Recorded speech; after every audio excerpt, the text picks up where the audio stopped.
Sun Tzu, em A Arte da Guerra, fala extensivamente sobre a importância do uso da estratégia e da inteligência na guerra, muitas vezes enfatizando que a vitória ideal é aquela alcançada sem destruição desnecessária.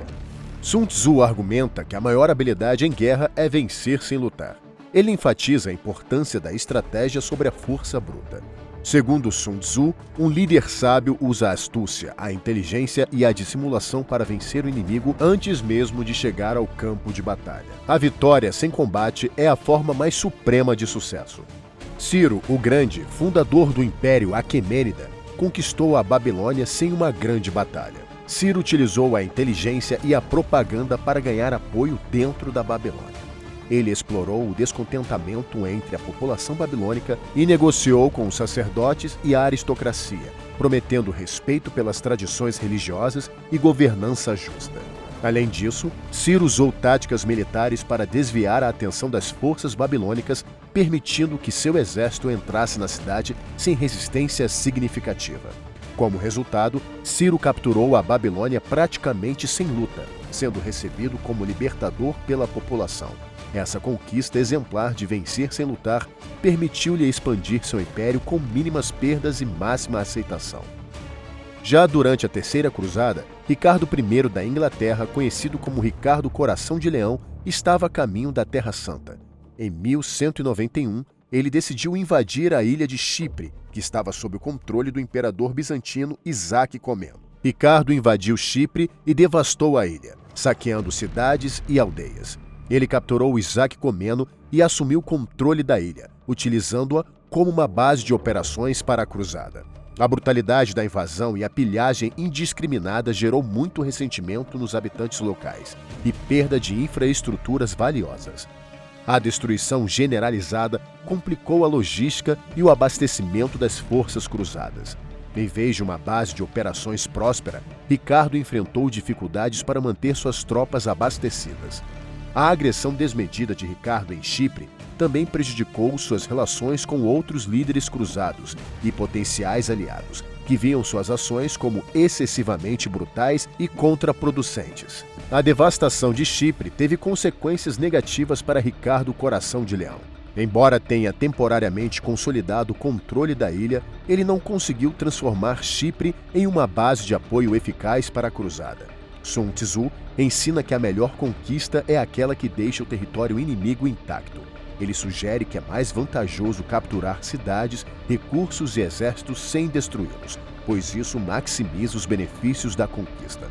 A destruição, por outro lado, desperdiça recursos e enfraquece a capacidade do vencedor de utilizar plenamente os ganhos da vitória.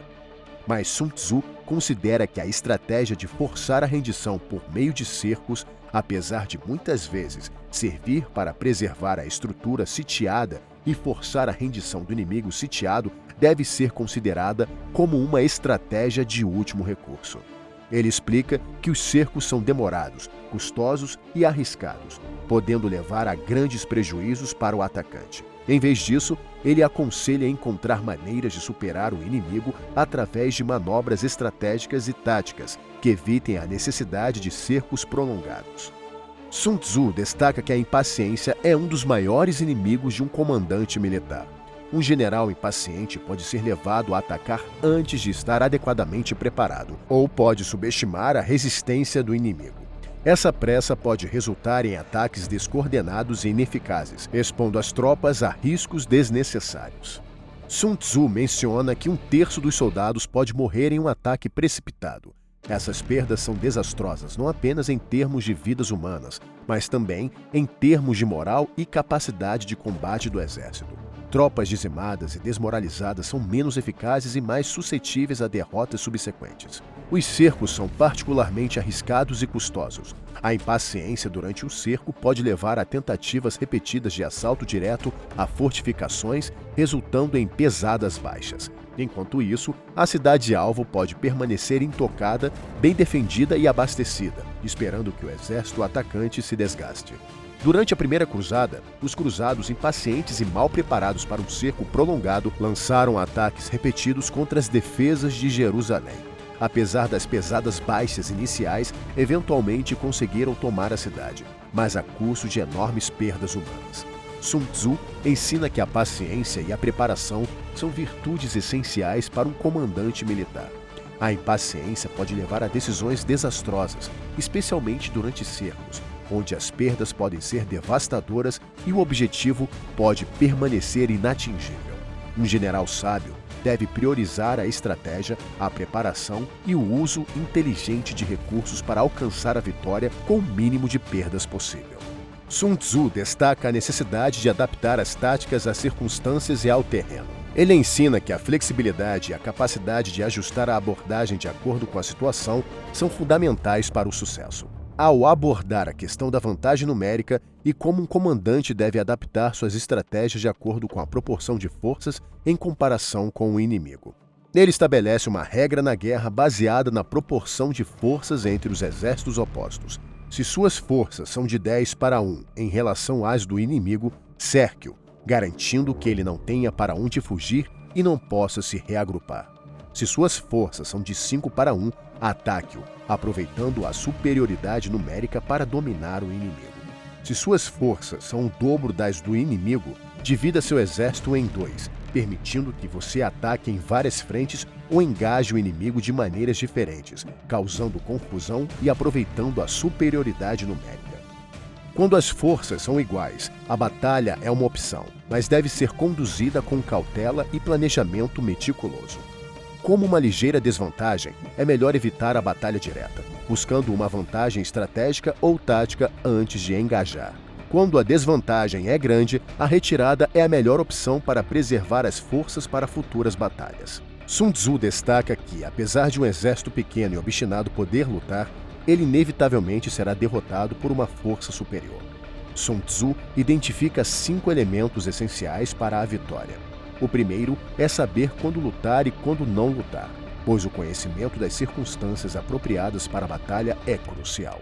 O segundo é saber lidar com forças superiores e inferiores, adaptando as táticas conforme a força relativa do inimigo. O terceiro é ter um exército integrado em espírito, com coesão e moral elevado em todos os níveis. O quarto é estar preparado e atacar quando o inimigo não está preparado, aproveitando o fator surpresa de forma decisiva. O quinto é ter a competência de comando militar sem interferência do soberano, permitindo decisões rápidas e eficazes. Durante a Segunda Batalha de El Alamein, no norte da África, o comandante britânico Bernard Montgomery enfrentou as forças do eixo lideradas por Erwin Rommel. Montgomery tinha superioridade numérica significativa e dividiu suas forças para lançar múltiplos ataques simultâneos contra diferentes setores das linhas alemãs. Enquanto uma parte das forças britânicas engajava o inimigo frontalmente, outra executava movimentos de flanqueamento.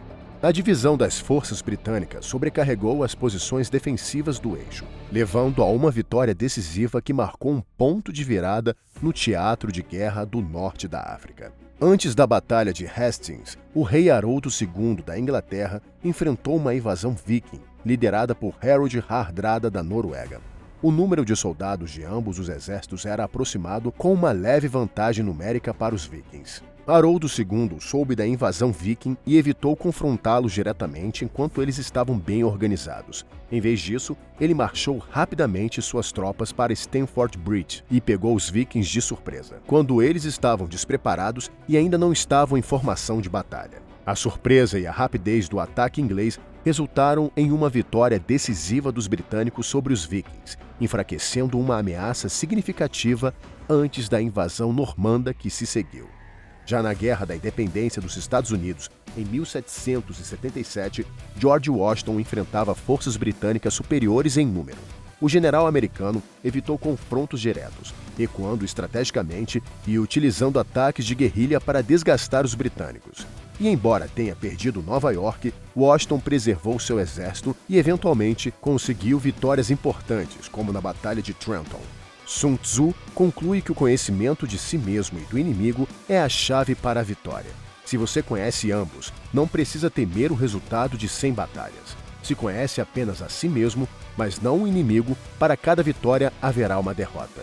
Se não conhece nem a si mesmo e nem o inimigo, você fracassará em todas as batalhas. Esses princípios mostram a importância da estratégia, da adaptação às circunstâncias e do conhecimento profundo, tanto do próprio exército quanto do inimigo, para alcançar a vitória com o mínimo de conflito direto possível.